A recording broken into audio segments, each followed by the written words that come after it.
আয়ারল্যান্ডের বিপক্ষে ৩ ম্যাচের টি-টোয়েন্টি সিরিজে বাজে শুরুর পরও দুর্দান্তভাবে ঘুরে দাঁড়িয়ে ২-১ ব্যবধানে সিরিজ জিতেছে বাংলাদেশ। সিরিজের প্রথম ম্যাচে ১৮১ রানের লক্ষ্য তাড়া করতে নেমে ৩৯ রানে হেরে কিছুটা চাপে পড়েছিল টাইগাররা। তবে দ্বিতীয় ম্যাচে বদলে যায় চিত্র। আয়ারল্যান্ডের ১৭০ রানের জবাবে ৪ উইকেট ও ২ বল হাতে রেখেই জয় তুলে নিয়ে সিরিজে সমতা ফেরায় বাংলাদেশ। সিরিজ নির্ধারণী তৃতীয় ম্যাচে অসাধারণ বোলিংয়ে ম্যাচের নিয়ন্ত্রণ নেয় টাইগার বোলাররা। মুস্তাফিজুর রহমান, রিশাদ হোসেন ও শরীফুল ইসলাম এই তিনজনের অসাধারণ বোলিং নৈপুণ্যে ১১৭ রানেই গুটিয়ে যায় আইরিশ ব্যাটাররা। ১১৮ রানের সহজ লক্ষ্য তাড়া করতে নেমে দলীয় ৪৬ রানে ২ উইকেট হারালেও চাপে পড়েনি বাংলাদেশ। তানজিদ হাসান ৩৬ বলে অপরাজিত ৫৫ ও পারভেজ হোসেন ইমন ২৬ বলে অপরাজিত ৩৩ রান করে।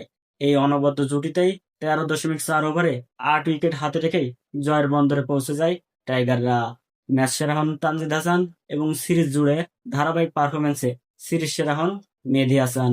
এক ম্যাচ পিছিয়ে পড়েও এই অসাধারণ সিরিজ জয়ের জন্য সত্যি অভিনন্দন টাইগারদের জন্য।